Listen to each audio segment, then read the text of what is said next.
ఓం శుక్లాంబరధరం విష్ణుం శశివర్ణం చతుర్భుజం ప్రసన్నవదనం ధ్యాయేత్ సర్వవిఘ్నోపశాంతయే అని స్వామివారికి నమస్కారం చేసుకుని మన మనుస్మృతిలో 4వ అధ్యాయంలో ఉన్నాము. వాక్కులను గురించి అర్థం చేసుకోవడము పూర్తి చేశాము. వాక్కులు చాలా జాగ్రత్తగా మాట్లాడవలసి ఉంటుంది.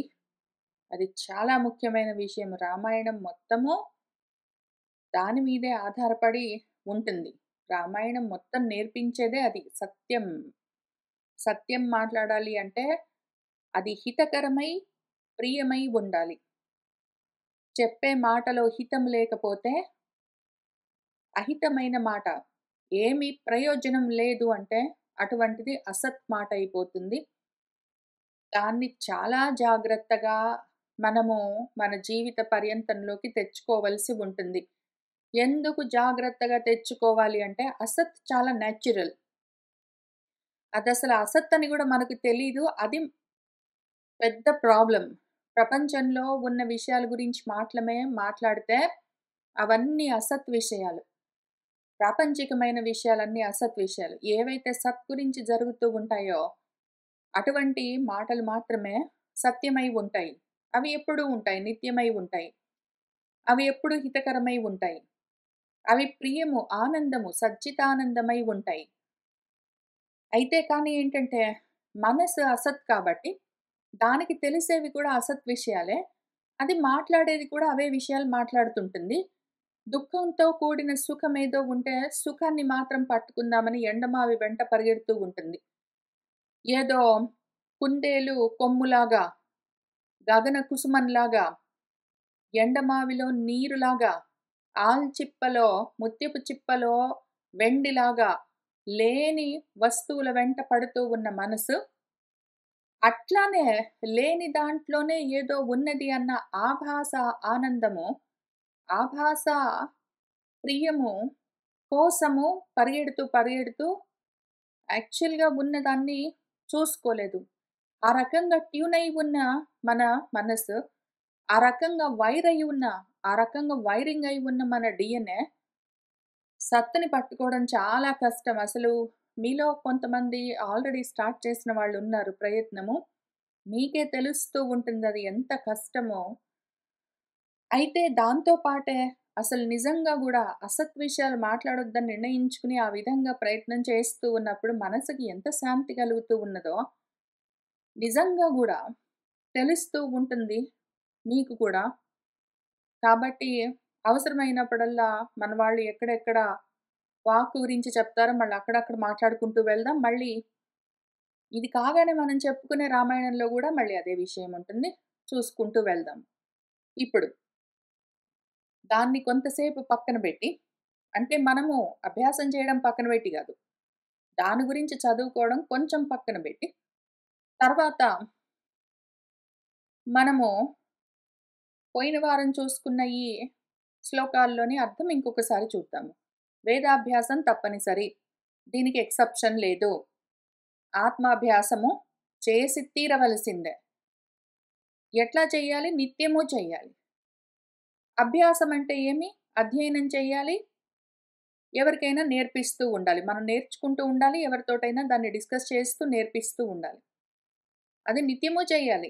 దీనికి అసలు ఆ రోజు, ఈ రోజు పర్వదినాలు, వర్జదినాలు, ఏవో ఉన్న దినాలు, తద్దినాలని ఏమీ ఉండదు.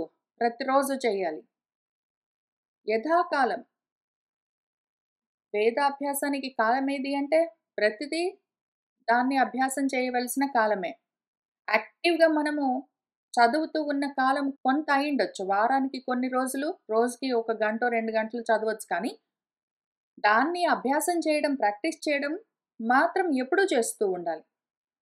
ఎట్లా చేయాలి అంటే అతంత్రితః ఆదమరపు లేకుండా చెయ్యాలి. అప్రమత్తులమై చెయ్యాలి.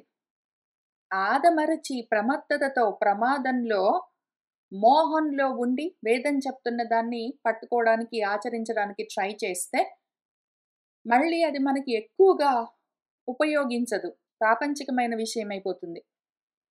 కాబట్టి అప్రమత్తంగా ఉండి నిత్యము వేదాన్ని అభ్యాసం చెయ్యాలి. అది మనకు పరమధర్మము. అది మన స్వధర్మము. మిగిలినవన్నీ ఉపధర్మాలు. ఇక్కడ ఉపధర్మాలని ఏమి చెప్తున్నారు మనువు గారు? వాటినే మన పరబ్రహ్మము కృష్ణుల వారు ఉపధర్మాలంటే పరధర్మాలు అని చెప్పారు. ఆత్మధర్మము నీకు పరమధర్మము. మిగిలిన ప్రాపంచికమైన కర్మలన్నీ మొత్తము నీకు సంబంధం లేని అనాత్మ, ఆత్మ సంబంధం కానివన్నీ అనాత్మ సంబంధమైన అసత్ విషయాలు, అవన్నీ అధర్మాలు. వాటిని మన గురువుగారు భగవద్గీతలో పరధర్మాలని పిలిచారు. పరధర్మాలు ఉంటాయి. వాటిని ఉపధర్మాలుగా మాత్రమే అవసరమైనంత వరకు అతి తక్కువగా ఆచరిస్తూ, ప్రధానమైన ధర్మము మనకు ఆత్మధర్మము, దాన్ని తెలుసుకోవడానికి వేదమే మనకు మార్గము. కాబట్టి దాన్ని అభ్యాసం చేయడం మాత్రం ఏమరపాటు లేకుండా అనునిత్యము చేయాలి. అట్లా చేస్తే ఏం జరుగుతుంది అంటే, ఆ రకంగా సతతము శుచిగా తపస్సులాగా వేదాన్ని అభ్యాసం చేస్తూ ఉంటే, ఆత్మాభ్యాసం చేస్తూ ఉంటే, భూతాలకు ద్రోహం కలిగించకుండా శుచి అయి ఉంటూ చేస్తూ ఉంటే, పౌర్వికీం జాతిం స్మరతి అని మనము పూర్వజన్మ స్మృతులు కలుగుతాయని చెప్పుకుంటూ వెళ్ళాము. అంటే ఏంటో చూసుకుందాము వచ్చే వారము. ఈలోగా మీరు కూడా ఆలోచిస్తూ ఉండండి అని చెప్తూ వెళ్ళాను. బహుశః మీకు సమయం ఉండి ఉంటే ఆలోచించుకున్నారని అనుకుంటున్నాను. పూర్వజన్మ స్మృతులు అంటే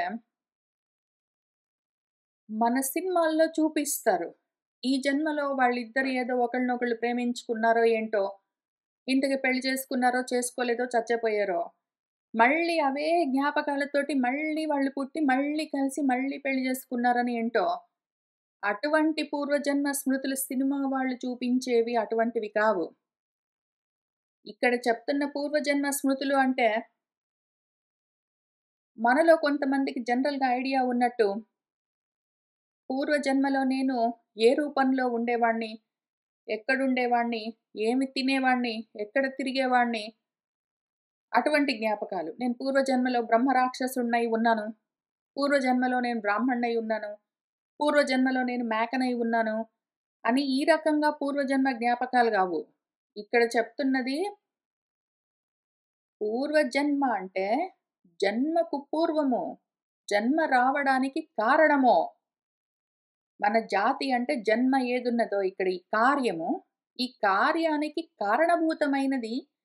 ఈ కార్యం రావడానికి, జన్మ కలగడానికి పూర్వం ఏం జరిగింది? ఏ కారణానికి నాకీ జన్మ వచ్చింది అన్న స్మృతి జ్ఞాపకాలు కలుగుతూ ఉంటాయి. ఎందుకు అంటే వేదం చెప్పేది అదొకటే విషయం. దానికి ఉన్నది ఒక్కటే విషయము. నువ్వు మాయలోకి జారి, అజ్ఞానంలోకి చ్యుతమై, నీ ఆత్మస్థితిలో నుంచి చ్యుతమయ్యి, నువ్వెవరో మర్చిపోయావు. జ్ఞాపకాలు పోగొట్టుకున్నావు. నువ్వు ఎవరు అన్న నీ స్వస్వరూప జ్ఞానాన్ని పోగొట్టుకుని, అందుచేత అనాత్మల్లోకి వెళ్ళి, మళ్ళీ ఆ అనాత్మలనే నేనన్న భావంతో వాటినే పట్టుకుని, ఇంకా దేహాధ్యభిమానాలతో పూర్తిగా జన్మల్లోకి వెళ్ళిపోయావు. కాబట్టి ఇప్పుడు నువ్వేం చెయ్యాలంటే, ఇవన్నీ అనాత్మలన్నీ నేను కాదు అని ముందు, తర్వాత ఈ అనాత్మలుగా నేను కాకుండా ఇంకేవో నావి అని కనిపిస్తున్నవన్నీ గూడా నేనే. నావి గాదు. నేను ఒకటి, నావి ఒకటి అని 2 లేవు. ఉన్నదంతా అద్వితీయము. ఏకమేవ అద్వితీయమైన ఒకానొక ఏకం ఏవ ఇదమగ్రే ఆసీత్ అని ఏది మనకు వేదం చెప్తూ ఉంటుందో, అదొకటున్నది. అదేమైంది అంటే, ఒకటున్నాను చాలా అవుతాను అని అనుకోగానే, ఆ సంకల్పం నుంచి కామము, కామం నుంచి మొత్తం సృష్టి అంతా తయారై వచ్చింది. ఆ తయారైన సృష్టిని చూసి మోహపడి, అందులోకి జారి, ఇంక మళ్ళీ బయటపడ్డం తెలియకుండా ఉన్నావు. అవన్నీ గావు నువ్వు. నువ్వెవరో నువ్వు తెలుసుకొని స్వస్వరూప జ్ఞానాన్ని పొందు అని దాన్నెట్లా ఐడెంటిఫై చేయాలి? నేను కానివన్నీ, అనాత్మలన్నీ ఆత్మగా భావిస్తున్న నేను, ఆ అనాత్మలను ఎట్లా ఐడెంటిఫై చేయాలి? నేతి నేతి అనుకుంటూ. ఆ తర్వాత నన్ను నేనెట్లా జ్ఞాపకం చేసుకోవాలి అని ఈ విషయం చెప్పడానికి మాత్రమే ఉంటుంది మనకు వేదము. అదే పనిగా అన్ని ఉపనిషత్తుల్లో అది చెప్పేదదే. అది పాపము చాందోగ్యోపనిషత్తులో ఏం చెప్తుందంటే, ఒకానొకడున్నాడు. వాడు ఏదో పలాని గాంధార దేశం నుంచి తప్పిపోయాడు. ఎవరో వాడికి కళ్ళకు గంతలు గట్టి చాలా దూరము పరాయి దేశానికి తీసుకెళ్ళి వదిలిపెడితే వాడు, నాకు కళ్ళకు గంతలు గట్టి ఇంత దూరం తీసుకొచ్చారో, నేను దారి తప్పిపోయానో, మా ఊరు గాంధార దేశము, అది ఎటువైపుందో ఎవరైనా చెప్తారా అని పెద్ద గోల చేస్తూ, గట్టిగా అరుస్తూ అందరిని పిలుస్తుంటే, ఆ దారిన పోయే వాళ్ళెవరో ఒకళ్ళు చూసి, జాలిపడి దగ్గరికొచ్చి కళ్ళకు గంతలు విప్పి, "ఇదిగో ఇటువైపు వెళ్తే వస్తుంది" అని మార్గం చూపిస్తే, ఆ రకంగా వెతుకుతూ, వెతుకుతూ ఇదేనండి గాంధార దేశం, ఇదేనండి గాంధార దేశం అని. కొంతకాలానికి గాంధార దేశం దగ్గరకొచ్చేసరికి వాడు యాక్చువల్‌గా తన ఊరు గుర్తుపట్టి ఇంకా గబగబా వేగంగా నడక పెంచి వాడింట్లోకి ఎట్లా ఎళ్ళిపోయి, "హమ్మయ్య! నా ఇంటికొచ్చేసాను" అనుకుంటాడో, అట్లానే నువ్వు కూడా నీ ఆత్మస్థితి నుంచి ఎంతో దూరమొచ్చావు. కళ్ళకు గంతల్లాగా ఈ అజ్ఞానం ఉన్నది నీకు తమస్సు. ఈ చీకట్లలో నుంచి బయటపడాలంటే కళ్ళకు గంతలు విప్పి నీకు మార్గం చూపించే వాళ్ళుండాలి. ఆ మార్గం పట్టుకుని నువ్వు వెళ్తే నీ స్వస్థితికి వెళ్తావు. నీ గృహానికి, నీ స్వస్థానానికి అని పాపము మనకి చాందోగ్యోపనిషత్తు చెప్తుంది. ఇంకో రకంగా చూద్దాం పట్టు దీన్నే. ఇదంతా కల. కలగంటున్నావు నువ్వు కాబట్టి అంతా కనిపిస్తూ ఉన్నది నీకు.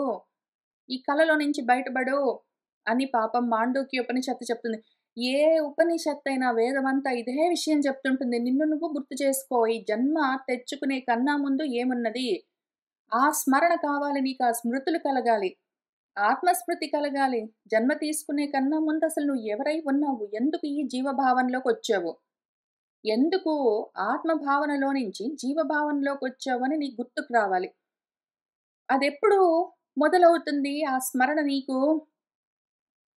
ఈ వేదం చదువుతూ ఉంటేనే. ఇట్లానే ఇప్పుడు నేను ఒకటో రెండో చెప్పాను గదా! వేదంలో ఎక్కడెక్కడ ఏమేం చెప్తూ ఉంటుంది మనకెట్లా జ్ఞాపకం చేసుకోవాలి అని. ఆ రకంగా అనాత్మలన్నింటిని ఎట్లా ఐడెంటిఫై చేయాలి అని చెప్తూ, ఆత్మని ఎట్లా గుర్తించాలి అని చెప్తూ వస్తూ ఉంటుంది మొత్తము మన వేద వాంగ్మయం అంతా. అయితే శుచి కావాలి, చిత్తశుద్ధి కావాలి. రజోతమో గుణాలతో ఉండి, కోరికలతో, కోపాలతో, తాపాలతో ఉండి, లోభితనంతో ఉండి, భయాలతో ఉండి, మోహంతో ఉంటే మాత్రము ఆత్మ జ్ఞానము కలుగదు. అప్పుడు అనాత్మల్లోనే తిరుగుతూ ఉంటాము. ఆత్మ స్మరణ, ఆత్మస్మృతి కలగదు. జన్మకు పూర్వం ఏం జరిగిందన్న విషయం గుర్తుకు రాదింక. అయితే ఎప్పుడైతే మనసు శుద్ధిగా ఉన్నదో, చిత్తశుద్ధి కలిగిందో, దాని గురించి నువ్వు తపన, ఆలోచన, మననం చేసావంటే ఎందుకంటే వేదాన్ని అభ్యాసం చేస్తున్నావు గదా! వేదంలో చెప్తూ ఉన్న విషయాన్ని ఊరికే విని తులుపుకొని లేచిపోకుండా కూర్చొని తపించావనుకో, తపస్సు అంటే ఆలోచన. ఆలోచన చేస్తూ ఉన్నావనుకో, నిజంగా గూడా వేదం చెప్పిన దాన్ని ఆ విధంగా పట్టుకోవడానికి ట్రై చేస్తూ ఉంటే, ఈలోగా ప్రపంచంలో ఉన్నది ఏవేవో వేరే వేరేగా ఉన్నాయి అని కాకుండా అన్నీ ఆత్మభావంగానే చూస్తూ అద్రోహంగా ఉన్నావంటే, నేను కాక అది వేరేగా ఉన్నది అంటే, నీలో ఈ భేద బుద్ధి వల్ల రకరకాల కామాలు, క్రోధాలు 2 కలుగుతాయి. అయితే అంతా నేనుగానే ఉన్నది అని మన వేదం చెప్తున్నది కాబట్టి దాన్నెట్లా చూడాలి అని నువ్వు తపించి, ఆలోచించి, ఆ విధంగా అభ్యాసం చేస్తూ ఉన్నావంటే, ప్రాణులన్నింటినీ నీ స్వరూపంగా చూడ్డం మొదలుపెడితే, ఇంకా ద్రోహాలన్నీ మానిపోతాయి. అసలు కామాలుండవు, ద్రోహాలుండవు. దాంతో నువ్వెవరో జ్ఞాపకం వస్తూ ఉంటుంది. ఆత్మస్మరణ కలుగుతూ ఉంటుంది. ఆ రకంగా జరిగితే ఏమి? పౌర్వికీం సంస్మరణాత్ జాతిం బ్రహ్మైవ అభ్యస్యతే పునః ద్విజః. బ్రహ్మాభ్యాసేన చ అజస్రమనంతం సుఖం అశ్నుతే. ఈ రకంగా పూర్వజన్మ జ్ఞాపకాలు అంటే జన్మకు పూర్వము, ఈ జన్మ తీసుకోవడానికన్నా ముందు ఏం జరిగి ఉంటుంది? నాకెందుకు ఇటువంటి జన్మ వచ్చింది? ఎందుకు ఇటువంటి అజ్ఞానంలో ఉన్నాను అని ఆలోచన కలుగుతూ ఉంటే, ఇంకా అటువంటి ద్విజుడు ఆ జ్ఞానంతో వాడు రెండో జన్మ ఎత్తుతున్నాడు గదా! వాడు ఇంక పునః మళ్ళీ అదే పనిగా బ్రహ్మాన్ని ఇంకా ఎక్కువగా డీప్ డైవింగ్ జేసి, ఇంకా లోతుగా విచారణ చేయడం మొదలుపెడతాడు.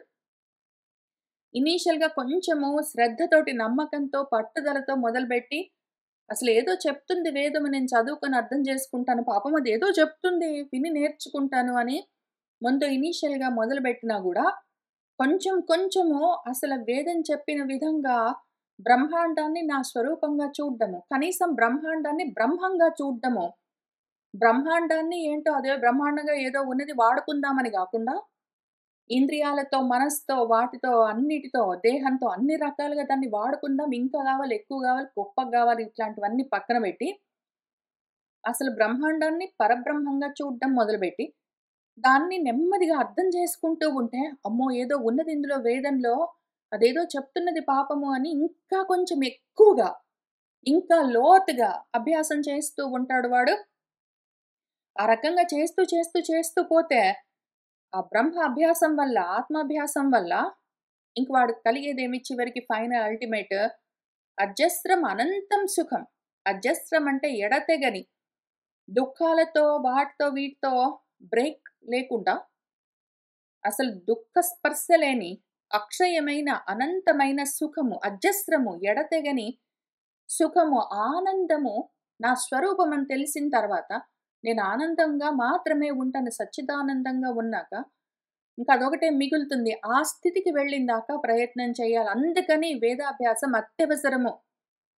అందుకని అతంద్ర అప్రమత్తంగా ఉండి, ఏ ఆదమరపు లేకుండా, ఏమరపాటు లేకుండా వేదం చెప్తున్న దాన్ని ఎరుకతో అభ్యాసం చేస్తూ, ఆలోచిస్తూ 2 తపస్సు ఉండాలి, అభ్యాసం ఉండాలి. అభ్యాసము, తపస్సు 2 ఉండాలి. అభ్యాసం వల్ల జ్ఞానము, తపస్సు వల్ల వైరాగ్యం 2 కలుగుతూ ఉంటే, ఈలోగా శుచి, భూత అద్రోహం ఉంటూ ఉంటే, జరగవలసింది జరుగుతుంది. నీ ప్రయత్నం నువ్వు చేస్తూ ఉంటే రావాల్సింది అదే వస్తుంది. మనవాడు చాందోగ్యోపనిషత్తులో ఆ గంధార పురుషుడు, నేను గంధార దేశం నుంచొచ్చాను. మా ఊరికి దారి చూపించండి. ఎవరైనా పుణ్యం కట్టుకోండి. మా ఊరెక్కడ ఉందో చూపించండి. ఎటువైపు వెళ్ళాలో చెప్పండి అని అంత గగ్గోలు పెట్టి అరిచినట్టు మనం గూడా అంత ఘోష పెట్టాలి. అంత తప్పించాలి. అంత తీవ్రమైన ఆసక్తి, అత్యంత భక్తి ఉండాలి. అది కావాలి అన్నా విపరీతమైన కాంక్ష ఉండాలి. ఆ రకంగా ఉంటే తప్పకుండా కలుగుతుంది. ఊరికనే రాదు. ప్రయత్నం చెయ్యాలి. సరే ఆ తర్వాత మళ్ళీ ఇంక కొన్ని కొత్త పద్యాలు చూద్దాము. ఆచార వ్యవహారాలు ఈలోగా. మనము వేదాభ్యాసం చేస్తూ ఉన్న సమయంలో మరి ఈ జన్మ ఏదో ఒకటైతే ఉన్నది గదా! ఉన్నట్టుగా అనిపిస్తున్నది గదా! ఆభాస అయినా గూడా. అందులో ఏవో కర్మలున్నాయని అనిపిస్తూ ఉన్నాయి గాబట్టి చేయవలసినవేవైనా ఉంటే యాంత్రికంగా, ప్రారబ్ధానుసారంగా జరుగుతూ ఉన్న వాటిని ఏ విధంగా చెయ్యాలి? ఎందుకు? మనకు చిత్తశుద్ధి అత్యవసరము. శుచి అవసరము. ఈ శుచిని సాధించడం కోసము, శౌచం కోసము ఏ రకంగా మనసుని సిద్ధం చెయ్యాలి అని ఇక్కడ చూపిస్తున్నారు మళ్ళీ. ఇంతకుముందు మనం చూసుకున్నాము. అయినా గూడా మళ్ళీ ఒకసారి చూద్దాము. మళ్ళీ మళ్ళీ చెప్తారు. ఎందుకంటే అత్యవసరమైన విషయాలు కాబట్టి. ఆచార వ్యవహారాలు ఎట్లా ఉంటాయి? ఎట్లా ఉండాలి? అభివాదయేత్ వృద్ధాంశ్చ దద్యాచ్చయేవ ఆసనం స్వకం కృతాంజలిః ఉపాసీత గచ్చతః పృష్ఠతః అన్వియాత్. వృద్ధులెవరైనా ఉన్నారంటే, వయోవృద్ధులు, జ్ఞాన వృద్ధులు, అనుభవ వృద్ధులు, ఇటువంటి పెద్దలు కనిపించినప్పుడు వాళ్లకు ఎప్పుడు మనము అభివాదనము చెయ్యాలి. వాళ్లకు నమస్కారం చెయ్యవలసి ఉంటుంది. ఇది తప్పనిసరి. ఆ తర్వాత స్వకం ఆసనం దద్యాత్ చ. ఒకవేళ వాళ్ళు అటునుంచొస్తూ ఉంటే మనం లేచి నిలబడి నమస్కారం చేశాక వాళ్ళ కోసము ఉచితాసనం ఉంటే దాన్ని వారికి చూపించి వాళ్ళు కూర్చున్నాక మనం కూర్చోవాలి. ఒకవేళ అక్కడెక్కడ వాళ్లకు తగిన ఆసనం లేకపోతే అప్పుడు మనం కూర్చున్న ఆసనాన్నైనా సరే వాళ్లకు ఇవ్వవలసి ఉంటుంది. వాళ్ళు కూర్చున్నాక మనకు వేరే ఇంకేమైనా కుర్చీ గాని, సోఫా గాని, ఆసనం ఇంకేదైనా ఉంటే అక్కడ కూర్చోవచ్చు. లేదా కిందైనా కూర్చోవచ్చు కానీ, వాళ్లకు మాత్రం ఉచితాసనాన్ని తప్పనిసరిగా చూపించాలి. ఆ తర్వాత ఏం చేయాలి? కృతాంజలిః ఉపాసీత. వాళ్ళు కూర్చున్న తర్వాత చేతులు కట్టుకుని వాళ్ళ పక్కన వాళ్ళకన్నా కొంచెం తక్కువ స్థాయిలో కూర్చోవాలి. ఇంకేం మాట్లాడొద్దు. వాళ్ళేమైనా పలకరిస్తే పలకొచ్చు, లేకపోతే లేదు. ఒకవేళ వాళ్ళు మళ్ళీ లేచి వెళ్ళిపోతుంటే గచ్చతః పృష్ఠతః అన్వియాత్. వాళ్ళ వెనకాల వెళ్ళి సాగనంపి రావాలి. వాళ్ళు వస్తూ ఉంటే లేచి నిలబడము, పలకరించము, మర్యాద చూపించము. వాళ్ళు వచ్చినాక గూడా కూర్చోండి, కూర్చోండి అని అక్కడ ఏదో వేరే ప్లేస్ చూపిస్తాం. మనం లేమము. మన ప్లేస్ వాళ్ళకి చూపించము. మనం ఒక పెద్ద మెత్త ప్రదేశంలోనో, ఎత్తైన ప్రదేశంలోనో కూర్చుంటాం. ఉన్న చోట కూర్చుంటారు. మనకేంటి అని పట్టించుకోము. లేదా అసలు కూర్చోమని గూడా చెప్పము. వాళ్ళు వెళ్తుంటే పట్టించుకోకుండా ఊరుకుంటాము. వాళ్ళే లేచి వెళ్ళిపోతారు. ఈ రకంగా చేస్తే ఏం జరుగుతుంది అంటే అహం పైకొచ్చుంటుంది. అహంకారం పైకొచ్చింది అంటే రజోతమో గుణాలతో అశుచి అయి ఉంటుంది మనసు. అటువంటి అశుద్ధమైన మనసుకి ఇంక ఏమీ తెలియదు. ఆత్మజ్ఞానం ఎక్కడుంది? అనాత్మను పట్టుకొని వేలాడుతున్నప్పుడు. కాబట్టి ఇవన్నీ ఎందుకు అత్యవసరము అంటే, వృద్ధుల పట్ల మనం ఎందుకు ఈ విధంగా శ్రద్ధగా వ్యవహరించవలసి ఉంటుంది అంటే, శ్రద్ధావాన్ లభతే జ్ఞానం. శ్రద్ధ కలిగి ఉన్నవాడికే జ్ఞానలబ్ధి. ఎందుకు అంటే, శ్రద్ధ ఉంటేనే చిత్తశుద్ధి. మనసు శుచిగా ఉంటేనే అదేమైనా పట్టుకోగలదు. అహంకారం పైకొచ్చున్నదంటే వాడు ఏమీ తెలుసుకోలేడు. అనాత్మలతోటే ఉంటాడు వాడు. అనాత్మలు ఎప్పటికీ ఉండవు. అవి నశిస్తే వీడు కూడా నశిస్తూ, అవి మళ్ళీ కనిపిస్తూ ఉంటే వీడు పుడుతూ ఉంటాడు. ఆ రకంగా ఉంటుంది. ఇంక వాడికి పూర్వజన్మ జాతి స్మరణ ఏమి ఉండదు. పరజన్మ జాతి స్మరణ గూడా ఏమీ ఉండదు. ఈ జన్మలో ఎంతో అంతే ఉంటుంది. అది గూడా మొత్తం తెలీదు. ఆ రకంగా అటు ఇటు గాకుండా పోతాడు. అల్పజ్ఞుడై కించిజ్ఞుడై పోతాడు. సర్వజ్ఞత కలిగి ఉన్న జీవుడు కాస్త జీవభావంలోకి, అహంకారంలోకి వెళ్ళిపోయాడంటే కించిజ్ఞుడు అల్పజ్ఞుడైపోతాడు. కాబట్టి అహంకారం పైకి రాకుండా ఉండడానికి మనకు మనం చేసుకునే జాగ్రత్త ఏమి అంటే పెద్దలు కనిపిస్తే మర్యాద చూపించడం. తర్వాత శృతి స్మృత్యోదితం సమ్యక్ నిబద్ధం స్వేషు కర్మసు ధర్మమూలం నిషేవేత సదాచారం అతంద్రితః. మనము సదాచారాన్ని అతంద్రితః ఏమరపాటు లేకుండా ఎల్లప్పుడూ సేవిస్తూ ఉండాలి. సదాచారం అంటే ఏమి? శృతి స్మృత్యోదితం. శృతుల్లో, వేదాల్లో, స్మృతుల్లో, పురాణాల్లో ఏవి చెప్పారో అందులో చెప్పబడ్డ విధంగా మాత్రమే స్వేషు కర్మసు తన కర్మల్లో వాడు నిబద్ధుడై ఉండాలి. ఏవి విధి అని మనకు వేదోపనిషత్తులు, పురాణేతిహాసాలు చెప్తున్నాయో, ధర్మశాస్త్రాలు చెప్తున్నాయో, అందులో చెప్పిన వాటికి మాత్రమే నిబద్ధులమై ఉండాలి. ఈ రకంగా మనము ధర్మాన్ని మూలంగా సేవిస్తూ ఉండాలి. 2 జరగొచ్చు. మనము ఆత్మను పట్టుకుంటే ధర్మమూలమై ఉంటుంది జగత్. అనాత్మలను పట్టుకుంటే ఆటోమేటిక్‌గా అధర్మ మూలమై ఉంటుందని అనాలనిపిస్తుంది. కానీ కాదు. దానికి ఇంకొక అందమైన మాటుంది. అనాత్మలను పట్టుకుంటే ధనమూలమై ఉంటుంది జగత్తు. ఆత్మను పట్టుకుంటే ధర్మమూలమిదం జగత్. అనాత్మను పట్టుకుంటే ధనమూలమిదం జగత్ అవుతుంది. ధనమూలమిదం జగత్ అయినప్పుడు అర్థాన్ని మాత్రమే కోరుకుని, ఆ అర్థంతో కామాలు తీర్చుకుంటూ అధర్మంలోకి జారిపోతాం. ధర్మార్థ కామాల్లో నువ్వొకవేళ అర్థాన్ని పట్టుకున్నావంటే మాత్రం అర్థపరుడవవుతావు. కామాన్ని మాత్రమే పట్టుకుంటే కామాత్ముడివవుతావు. కాబట్టి లక్ష్మణ, మనమెప్పుడైనా ధర్మార్థ కామాలు 3 కూడి రాకపోతే మిగిలిన 2 వదిలిపెట్టి ధర్మాన్నే పట్టుకోవాలి అని రామచంద్రమూర్తి నేర్పించేదే ఇది రామాయణంలో. కాబట్టి ధర్మమూలాన్ని మనం సేవిస్తూ ఉండాలి. కాబట్టి సదాచారం అత్యవసరము. సన్మార్గం అంటే ఏమి? వేదమేది చెప్పిందో అది సదాచారము. వేదోదితమైన విషయం మాత్రమే. వేదాన్ని అనుసరిస్తూ పురాణాలుంటాయి. వేరేది చెప్పవు గాబట్టి. శృతి స్మృతుల్లో చెప్పినవేవున్నాయో అవి సదాచారాలు. మళ్ళీ మనం సొంతంగా పుట్టించుకున్న ఆచారాలన్నీ గాదు. మనం సొంతంగా పర్సనలైజ్ చేసుకుని, దేశకాల పరిస్థితులకు అనుగుణంగా మనము కట్టుబాట్లు, నియమాలు తయారు చేసుకుని, ఆ కట్టుబాట్లు, నియమాలు సదాచారాన్ని పాటించడం కోసం అన్న విషయం మర్చిపోయి, ఆ కట్టుబాట్లకు మనము బందీలమై, ఇంక వాటిలో నుంచి బయటపడలేక, ఏదో రాటకు కట్టిన ఎద్దులాగా దాని చుట్టే తిరుగుతూ, అనాత్మ జన్మల్లోనే ఉండడం గురించి గాదు ఇక్కడ చెప్తున్నది. నిజంగా అసలు ఏమి చెప్తున్నది వేదము అని జ్ఞానంతో విచారణ చేసి అర్థం చేసుకుని, దాన్ని ఆ విధంగా నిబద్ధులమై మనము ఎంతవరకు మన నిబద్ధత వేదం చెప్పినంత వరకు మాత్రమే. లోకాచారాలు గాదు. లోకాచారాలన్నింటినీ ఎంత నిబద్ధతతో మనము పాటించినా కూడా అవన్నీ అసదాచారాలు. ఎందుకు అంటే అసత్, లోకమంతా అసత్. అందులో కాలానుగుణంగా కల్పించబడ్డ కట్టుబాట్లన్నీ అంతవరకే పరిమితమై ఉంటాయి.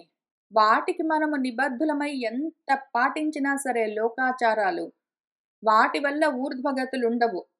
లోకాచారాలు మనం ఎంతవరకు పాటించాలి అంటే, ఆ కమ్యూనిటీలో, సొసైటీలో, ఆ సంఘంలో ఉన్నంత వరకు ఆ సాంఘిక కట్టుబాట్లు ఎంతవరకు అవసరమో అంతవరకు మనము పాటించవలసి ఉంటున్నది. అంతవరకే. వాటిని పాటించడం వల్ల మోక్షము లేదు, జ్ఞానము లేదు, ఆత్మప్రాప్తి లేదు. సంఘంలో ఒక కమ్యూనిటీలో ఉండాలి అంటే, సొసైటీలో ఉండాలంటే ఇంక అందరూ పాటించేది మనం పాటించాలి. లేకపోతే మిగిలిన వాళ్ళ పీర్ ప్రెషర్ ఎక్కువుంటుంది. సొసైటల్ ప్రెషర్ ఎక్కువుండి అందరూ ఒకటే పాటించాలని వాళ్ళు ఆ కట్టుబాట్లు, నియమాలు ఎవరికి వాళ్ళు కూడి ఒక చోట వాటిని కల్పించుకుంటారు, ఫాలో అవుతుంటారు. లోకాచారాల గురించి కాదు ఇక్కడ చెప్తుంది. సదాచారం అంటే శృతి చెప్పిన విధంగా మనము పాటించడము సదాచారము. శృతి ఏం చెప్తుంది? ఎంతసేపు నీ గురించి నువ్వు ఆలోచించుకో అని చెప్తుంది. గృహస్థాశ్రమం కూడా ఎంతవరకో అంతవరకే. ఇంక అదే పట్టుకుని వేలాడొద్దో. ఏదైనా సరే ప్రాపంచికమైన విషయాలు అవే పరమార్థమని పట్టుకోకు, చెడిపోతావు. ధర్మార్థ కామాలు కొంతవరకే. గృహస్థాశ్రమం ఉన్నది నీ కోరికలను, అర్థ సంపాదనను ధర్మంగా కొంతవరకు చేయడం వరకే. ఇంక దానికోసమే ఇంక కట్టుదప్పి నువ్వు నీ ఇష్టం వచ్చిన కట్టుబాట్లు కల్పించుకుని నువ్వు నీకర్థమైన విధంగా లోకాచారాలు పాటించుకుంటూ వెళ్తే, నువ్వు కొన్ని పుట్టించుకుంటావు, కొన్ని నీ చుట్టూ ఉన్నవాళ్ళు పుట్టిస్తారు. అసలు వేదంలో ఏముందో నీకు తెలీదు. ధర్మశాస్త్రాలు ఏం చెప్తున్నాయో చూడవు. అసలు పుస్తకాలు చదవవు. కానీ మాత్రం పాటిస్తున్నాననుకుంటే, నీ నిబద్ధత లోకాచారాల చుట్టూ ఉన్నది అంటే, నీకు కలిగేది లోకమే. నీకు పరం కావాలి, ఆత్మప్రాప్తి కావాలి అంటే, వేదం చెప్పినట్టు వినాలి. వేరే మార్గం లేదు దానికి. తర్వాత ఆచారాత్ లభతే హి ఆయుః ఆచారాత్ ఈప్సితాః ప్రజాః ఆచారాత్ ధనం అక్షయం ఆచారః హంతి అలక్షణం. ఆచారం అంటే సదాచారం. సదాచారం ఎప్పుడు ధర్మమూలమై ఉండాలి. ఈ ధర్మమూలమై ఉన్న ఆచారం వల్ల ఏం జరుగుతుంది అంటే ఆయువు. ఆయువు అంటే ఈ భూమి మీదే ఎల్లకాలం పడుంటామని కాదు. ప్రారబ్ధాన్ని బట్టి, శారీరకమైన, దైహికమైన లక్షణాలను బట్టి ఎంతకాలం ఉండాలో అంతకాలం ఉంటాము. అయితే ఎల్లకాలము ఉండేది ఆత్మగా మాత్రమే. దాన్ని సంపాదించుకునేందుకు మార్గము ధర్మమూలమైన సదాచారం, సన్మార్గంలో మనము బ్రహ్మచర్యం చేయడం వల్ల మాత్రమే. తర్వాత ఆచారాత్ ప్రజాః ఈప్సితాః ప్రజాః. ఆచారం వల్ల కోరుకున్న ప్రజలు కలుగుతారు. ప్రజ అంటే ఏదైతే ప్రకృష్టమైన జన్మ ఉన్నదో, కోరుకున్న ప్రజననము నువ్వు ఏ విధంగా జన్మించాలనుకుంటున్నావో దాని మీద నీకు కంట్రోల్ ఉన్నది అన్న విషయం తెలుస్తూ ఉంటుంది. ఈ ప్రారంభించబడ్డ ఏ జన్మ ఉన్నదో దాని ప్రారంభానికి మూలము నువ్వే అన్న విషయము నీకు తెలుస్తుంది. ధర్మ మూలమేంటో తెలుస్తుంది. ఆచారం వల్ల అక్షయమైన ధనము. ఎందుకు అంటే అసలు ఎవరిది ఈ మొత్తం కస్యస్విద్ ధనం అని మన ఈశావాస్యం అడిగింది. ధనమంతా ఎవరిదనుకుంటున్నావు? మొత్తం నీదే. నువ్వు తేన తెక్తేన భుంజీదాహ. ఈ ప్రపంచం ఉన్నది అన్న భావాన్ని వదిలిపెట్టావంటే అంతా నువ్వై ఉంటావు. అదంతా నువ్వే.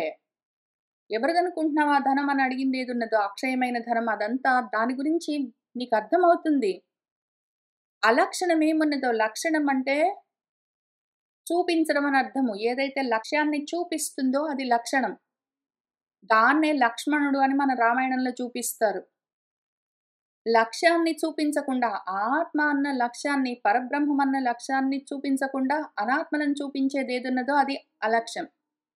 అటువంటి అలక్ష్యాన్ని ప్రపంచం వైపుకి చూపించి అది సంపాదించు, ఇది సంపాదించు, ఇంకా కష్టపడు, ఇంకా నిద్ర మానుకో, ఇంకా తిండి మానుకో, ఇంకా పరిగెత్తు, ఇంకా పరిగెత్తు, ఇంకా సాధించు, ఇంకా సంపాదించు అని చెప్పేవన్నీ అలక్షణాలు. అటువంటి అలక్షణాలను, దుర్లక్షణాలను ఈ ఆచారము, సదాచారము సంహరిస్తుంది, లేకుండా చేస్తుంది నాలో. ఇవాళ గూడా అంతవరకొస్తే బహుశः మనం రామాయణంలో ధర్మమూలం గురించి మన సీతారాములు మాట్లాడుకుంటూ ఉన్న మాటల్లో మనం చదువుకుంటాము. కాబట్టి ఇవి చాలా ముఖ్యము. మామూలుగా గూడా పోనీ అంత దూరం గూడా గాదు. చాలా సింపుల్‌గా చెప్పుకుందాం ఈ మూడో పద్యాన్ని, 42 పద్యాన్ని. చాలా సింపుల్‌గా అసలు ఇప్పుడిప్పుడే ఈ మార్గంలోకొస్తున్న వాళ్ళ కోసము చెప్పుకుందాము. నువ్విట్లా సదాచారాన్ని అంటే నీ ఇష్టమొచ్చిన ఆచారం లేతే మీ అమ్మ వాళ్ళు చెప్పారు, లేతే ఎవరో తెలిసిన వాళ్ళు చెప్పారు, లోకంలో ఇట్లా ఉందని ఇట్లాంటి అక్కడ, ఇక్కడ చెప్పుకునే తర్వాత కల్పించుకున్న కాలానుగుణంగా వచ్చిన ఆచారాలు గాదు. అసలు యాక్చువల్‌గా మొదటి నుంచి ఉన్న ఆచారాల్ని నువ్వు అర్థం చేసుకొని ఆచరిస్తూ వెళ్ళావనుకో, దానివల్ల నీకు ఆయుష్షు కలుగుతుంది. ఆయువు, ఆరోగ్యము, ధనము, పుత్రులు, పౌత్రులు అన్నీ కలుగుతాయి. నీకేమేమి కావాలో, నువ్వేమేమి సంకల్పిస్తుంటావో కూర్చొని పూజలు చేస్తూ ఉన్నప్పుడల్లా, ఇదిగో ఎందుకు ఇవన్నీ చేస్తూ ఉన్నాను అంటే, నాకేమేమి ఈప్సితమున్నాయో, ఆయుష్, ఆరోగ్యము, ధనము, ధాన్యము, పుత్రులు, పౌత్రులు, వస్తు వాహనాలు, గృహాలు అని ఏవేవి కోరుకుంటావో అవన్నీ వస్తాయి. అవన్నీ వస్తాయి. అవన్నీ వస్తాయి. నువ్వేం తొందర పడక్కర్లేదు. వాటన్నిటి గురించి నువ్వు కంగారు పడక్కర్లేదు. మళ్ళీ మొన్న చూసుకున్నాం గుర్తుందా నీకు తైత్తరీయోపనిషత్తులో? ఇవన్నీ కావాలి నాకు స్వాహా! ఇవన్నీ కావాలి నాకు స్వాహా! అని అడిగితే లక్ష్మి అదే నీకోసం వెతుక్కుంటూ వస్తుంది. నువ్వేమీ ప్రయత్నం చేయక్కర్లేదు. నువ్వు కూర్చొని నీ గురించి ఆలోచన చేసుకో అని తైత్తరీయోపనిషత్తులో మనకా 4 అన్వాకంలోనో, 3 అన్వాకంలోనో ఏవి చెప్పారో అవన్నీ గలుగుతాయి. అవన్నీ గలుగుతాయి. అనుమానం లేదు. అనుమానం ఉండరాదు ముందు. శ్రద్ధ కావాలి. నమ్మకం ఉండాలి. శ్రద్ధావాన్ లభతే జ్ఞానం చెప్పలేదు మన గురువుగారు? 4 అధ్యాయంలో 39 శ్లోకంలో శ్రద్ధావాన్ లభతే జ్ఞానం. నీకేం గావాలి? ఆ తత్పరత గావాలి. కూర్చో ఇంకా. నీ ఇంద్రియ నిగ్రహాన్ని సాధించు. దాంతో జ్ఞానం రాకెక్కడికెళ్తుంది? ఆత్మజ్ఞానం కలిగితే పరమశాంతి కాదు నీకు? పరమశాంతి అంటే ఏమి? సచ్చిదానంద స్వరూపమై ఉంటావు నువ్వు. కాబట్టి ప్రయత్నం చెయ్యని అన్ని చోట్ల మనకదే చెప్తూ ఉంటారు కాబట్టి అంత శ్రద్ధతో, పూనికతో, నమ్మికతో మనము సాధన చేసుకుంటూ ఉన్నాము. ఆ స్థితి తప్పకుండా కలుగుతుంది. అనుమానమే లేదు. సర్వం శ్రీకృష్ణ పరబ్రహ్మ పాదారవిందార్పణమస్తు.